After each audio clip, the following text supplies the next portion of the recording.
Welcome to CWS Christian Writing and Speaking. I'm your host, Jackie Wilson, and today's guest is a board certified psychiatric mental health nurse practitioner who specializes in addiction medication. He says he has had experience with those who have experienced depression, anxiety, bipolar, schizophrenia, heroin addiction, cocaine, meth, food, and porn addictions. But for today's episode, we're going to focus in on one particular issue. Did you know that 55% of Christian married men have admitted to watching porn on a regular basis? Our guest says this is a silent epidemic which has stayed hidden among Christians because we are not having the difficult conversations. But today, we will discuss the taboo behind porn and how a listener can overcome such a hidden addiction and protect their kids from it. Let's welcome to the CWS stage, Mr. Isaiah Cruz. Welcome, Isaiah. Thank you. Thank you so much for having me. I'm excited to talk with you today. Yeah, I'm thankful that we are on this subject because so many times we shy away from those things that seem scary. We don't know why people are doing it, or if you're actually involved in it, you're experiencing a level of shame. So let's get into it. Why is this happening? Yes, good question. I call it the three A's: affordability, anonymity, and accessibility. Because since the dawn of the internet, high speed internet, we have free pornography at any time you want. So it's more accessible than any street drug or alcohol is. It changes your mood similar to those street drugs or alcohol.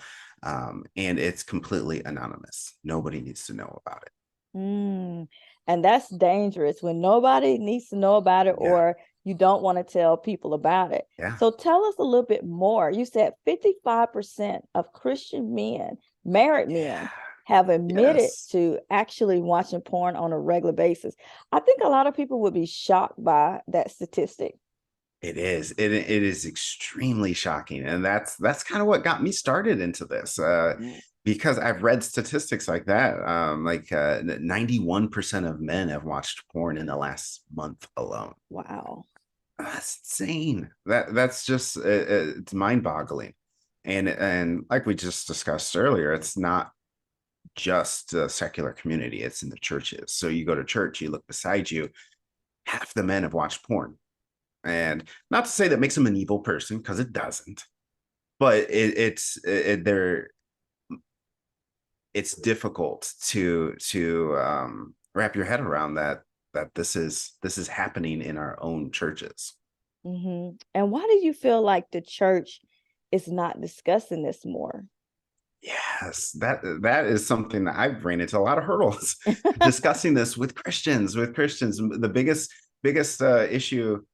I want to talk to your congregation or your team about pornography use, and either one, we don't have that problem, or Mm. two, it's not a real addiction. If someone has that problem, they just need to pray more.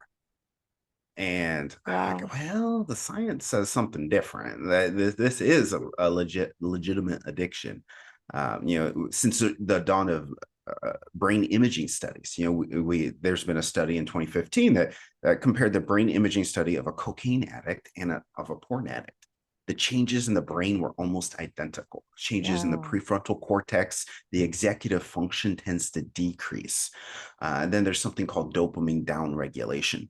So these are the changes that we see in any addiction, but it's the same in pornography addiction as it is in a substance addiction. A lot of people don't think pornography is addiction because it's not a substance, right? You can't withdraw from it.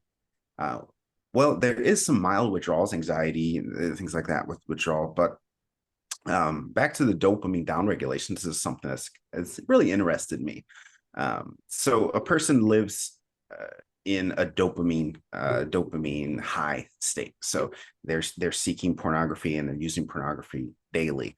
They're releasing high amounts of dopamine. Well, your brain isn't made to live in that state. So what Mm. it does is it starts turning off dopamine receptors. So that way the brain's saying, hey, there's too much dopamine here. I need to turn off these receptors. So even though you're still producing a lot of dopamine, you're not absorbing that dopamine. So Mm, it starts to make a person more and more depressed because they're getting less pleasure out of life. And mm, that's what any addiction will do, but that's what's more specifically to what we're talking about today, pornography addiction.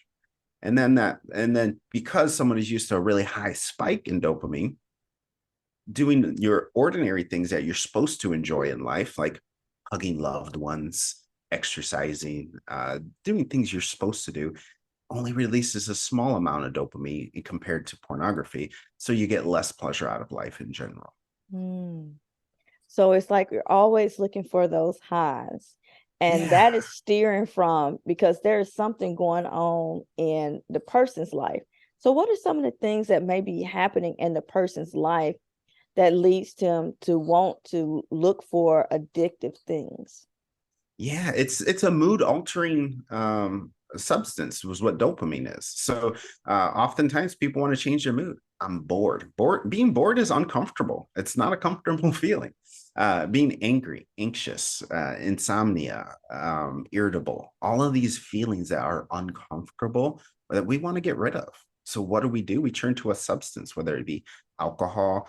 Some people turn to exercise, but oftentimes pornography will do the trick, and it's a lot easier. It's Mm, nobody's home. I click on the computer, problem solved. My boredom is gone. My anxiety is gone. It releases the dopamine. I feel good. Now, how people got started in this is a whole nother thing. Is the average age of first exposure to porn is 11 years old. wow. So, oftentimes these kids are starting. They're not ready for the amount of dopamine release, but they're not ready to be able to control control their impulses at 11 years old. So then it kind of sets them off on a bad path. Now 11 is the average age. There are children who start younger. So 20% of all the pornography consumed by pediatric patients, so 17 and under, 20% are by 8 and 9 year olds. Wow. So it's under 10. So that's a lot.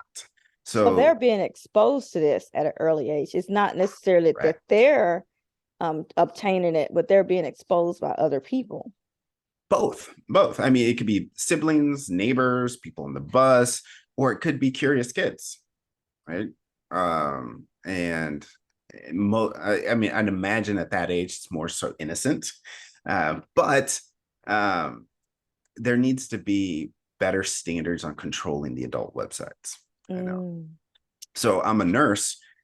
In order for me to get I believe it's Under Armour who does this. Does a first responders discount for a nurse, right? So mhm, in order for me to get that discount, I have to go to ID.me, submit my driver's license, my address, my name, my nursing license. Then I get this code I get to take to the website to get 5% off. mhm, Why can't we have that for adult websites to mm. ensure that it's adults looking at it and not kids? So Because they want that's it to be hidden. Of course, that's exactly. They want to get their hooks in early. But that's one of our end goals. NoX, the business we're started. Obviously, we want to help people, but one of the end goals is to eliminate underage pornography consumption. because ultimately, if you can stop it at a younger age, you may not have as many adults Right. consuming it. And Right. one of the But things that you said that I think is very important is being able to sit in those uncomfortable feelings. How do people sit in uncomfortable feelings? yes, that's where therapy comes in. I'm a huge fan of everybody needs a therapist. I have a therapist. It's like in order to be an adult, you need to be healthy physically, mentally, emotionally, and spiritually. Those are like the four main things of being a healthy adult. And therapy is one of your emotional, it's like exercise for your emotions, being able to digest and deal with these strong emotions in a healthy way. Talking to somebody helps. So developing, we call them coping skills or tools in the toolbox on how to develop these uncomfortable feelings. Because I kind of teach my kids like it's okay to be mad. So and so hurt your feelings. That's okay. It's a normal feeling to feel what you're feeling right now. What can we do about it? So, and that's going to be individualized to everybody. Everybody's a little different, but that is important. It's a part of being an adult, is sitting with these uncomfortable feelings. And that's hard. Being an adult is hard. Yeah, and especially when the message is out there, like, you don't have to be unhappy. Let's make you happy and let's give you this. Yes. And so we're substituting those things. But ultimately, when we look at it from the Christian standpoint, when we start substituting those things that are making us feel uncomfortable with things that we feel like will make us feel good, we're actually creating idols in our life. Yeah. Yeah. We're turning to something to provide us pleasure or relief from a feeling we don't like. And that should be um, uh, obtained through God. Mm-hmm. Yeah. Yeah, and like you said, a lot of people are saying just pray more, but God did give us people like therapists to help us through. Yes. All of us have Absolutely. different talents and abilities. I was just reading recently so that we can help the community as a whole. Right. And sometimes God is providing solutions, but maybe you can't see the solution because you need Exactly. to get on the right path to see the Right. solution. And Right. so, what is your recommendation for people who are currently facing these types of addiction? How can they start to move forward? Yeah, good question. So therapy is the first line treatment for any addiction. All right. So getting a good uh, addiction therapist. Not all therapists are trained in addictions. So cognitive behavioral therapy is one of the top ones, and also motivational interviewing. These are two like subtypes of therapy that I recommend for addictions. So what we do is medication, and most people don't realize there is medication for pornography use. And how that got started is I was treating alcohol addiction, and the same medication treats pornography addiction. So after about about 3 years of doing that, and of course about 1 month, I had 4 or 5 guys come to me for refills, saying, "I'm no longer taking this for alcohol addiction. I take it because it keeps me away from porn." Hmm. And one is just like, oh, okay, that's interesting. Two is a coincidence, and three is like, come on, Isaiah, some like God's hit me over the head with with things like, come on, get with it.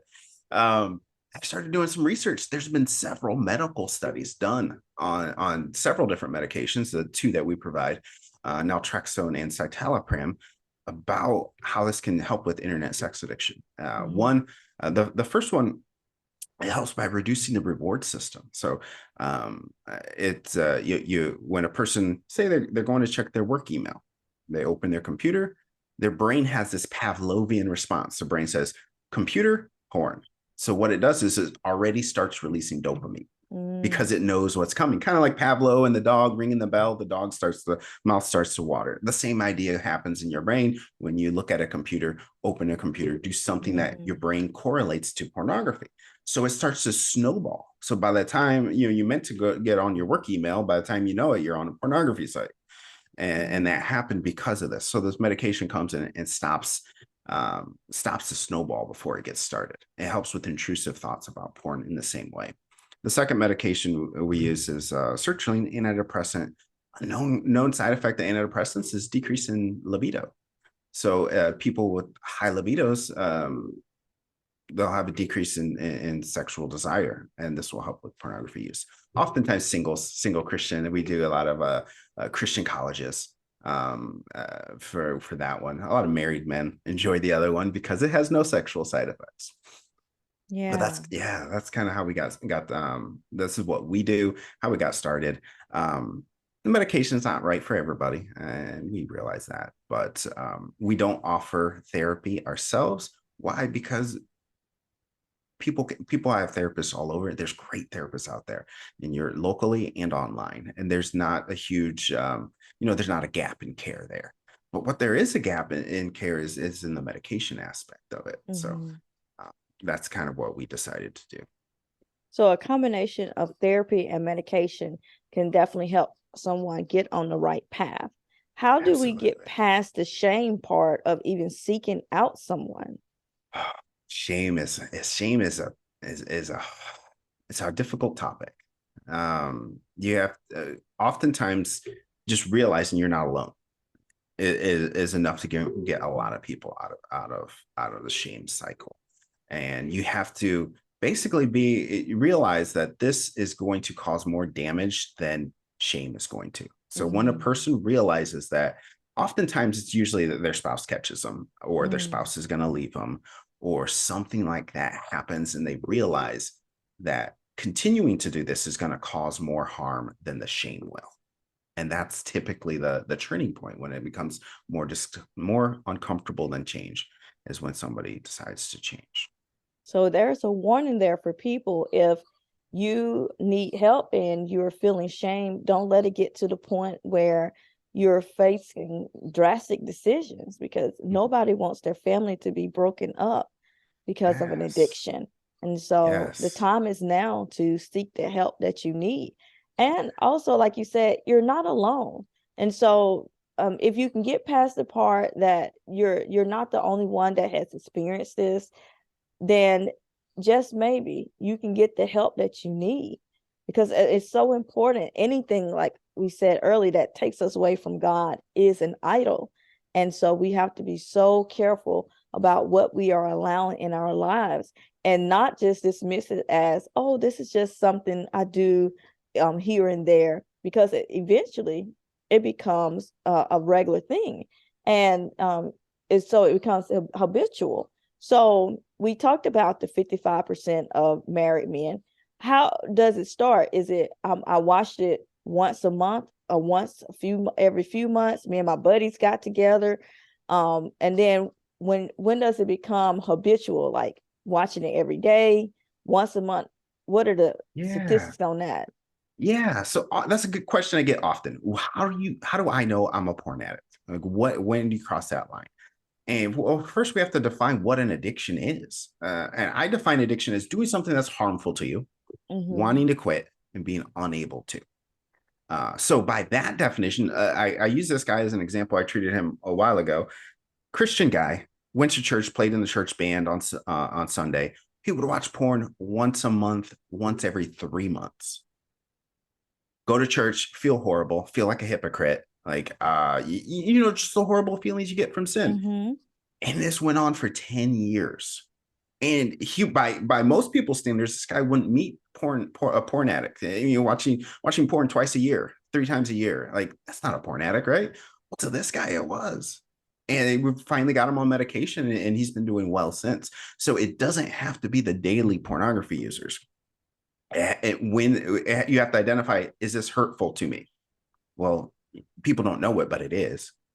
And then you have to stop. And if you're unable to stop on your own, then we have to get some help. And that's Mm. really what it boils down to. And then I've been on a lot of different podcasts, Christian and non-Christian. This one guy, not Christian, he's like, "What's wrong with porn? I watch porn every once in a while. There's nothing wrong with it."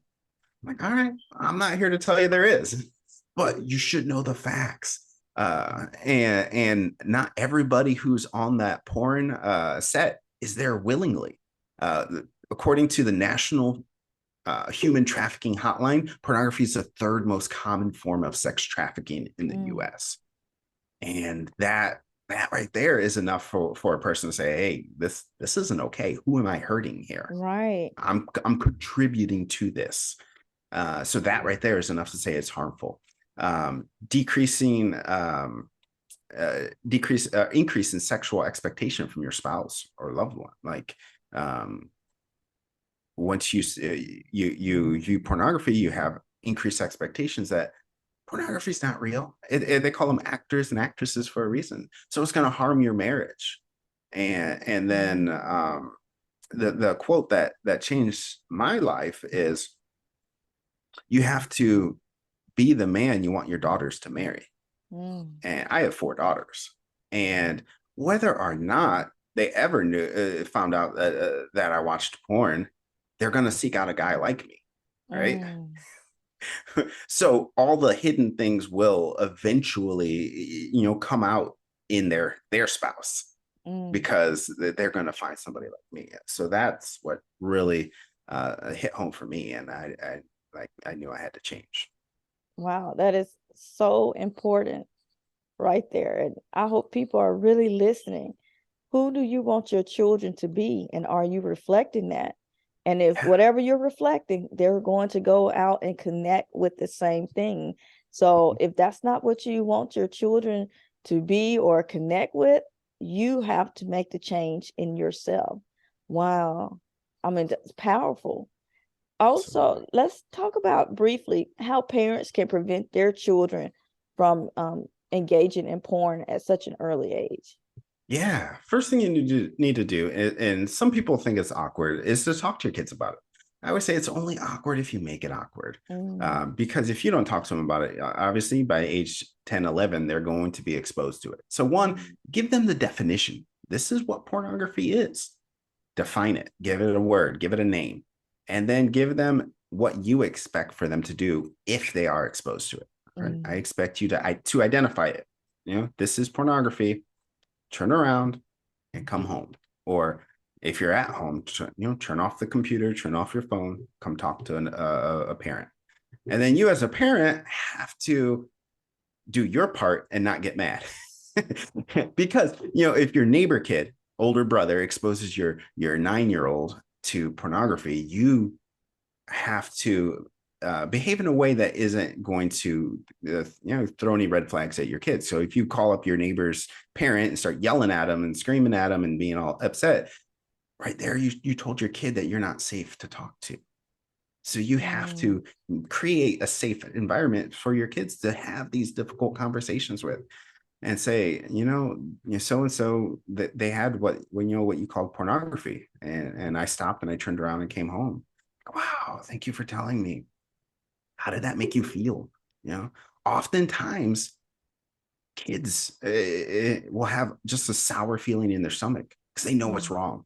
They're like, mm, this is wrong. I should not be doing it. And help them identify what these feelings are. Like, this is your conscience. This is God telling you, like, this is wrong. You got to listen to that. This is what's going to guide you. So, more on a more practical note, internet blockers. They have amazing ones. And they can block filter your internet at the IP address. So anybody on your Wi-Fi will have an adult content filter. I recommend that for the younger kids. As your kids get older, I recommend switching to an accountability software like Covenant Eyes. So it doesn't block anything, but any risky sites, it sends an email to certain people that you select. So, and my reasoning is give your children enough room to make mistakes while you still have sway over them. mm. So you can have these difficult conversations. Hey, I looked up on the internet searches and this is what I found. Yeah. Yeah, this is going to be kind of awkward conversation, but let's talk about it. This is why pornography is bad. Some of those people aren't there willingly. They're sex slaves. That's not okay. This is why we don't watch porn. While you still have sway on them, as opposed to blocking them until they turn 18, go to college, and then they have free reign on everything. They're not going to be able to. It's harder to control yourself as opposed to bringing it up in a culture where we inspire discipline. Mm.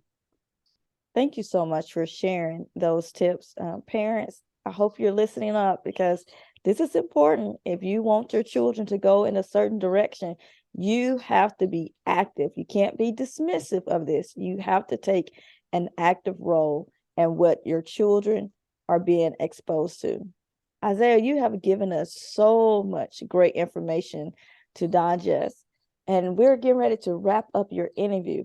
But what is the one thing that you absolutely want people to know when it comes to dealing with addictions and porn in particular, as well as the church? How can the church be a part of combating this? Good. Usually the final thought I leave is kind of what I talked about with your kids. Have these conversations with your kids because they're going out to a world that's going to beat them up. And you have to give them some tools to defend themselves. It's a porn saturated world. And if you don't give them tools, they're just going to get washed into it. So you have to give them what best tools possible to help them have a chance at overcoming a pornography filled world. So as far as the church, I don't have any good answers. You tell me, because I'm trying to get into the churches and I keep getting roadblocks all the time saying, no, our church doesn't have this problem. It's not a real addiction. That's good. I keep struggling with it. I don't have a good answer for it other than we need to have these conversations, and people need to, churches need to have a pornography addiction recovery, a place where people can go, whether it be anonymous or not. Like churches need to just not put their head in the sand and realize that this is a problem. Yeah. CWS audience, you have heard him. We have some work to do. And my challenge is start doing the work. You have to open the door so these discussions can happen. If you keep it behind closed doors, if you're trying to keep it hidden, it is only going to get worse. Our families, our men are in trouble. It's up to us as a community of Christian believers to help. Let's step in. Let's start having these awkward conversations, not only with our adults, but also with our children, so that they can have tools to combat the enemy. Thank you so much for listening to today's episode. And until next time, beautiful people, God bless.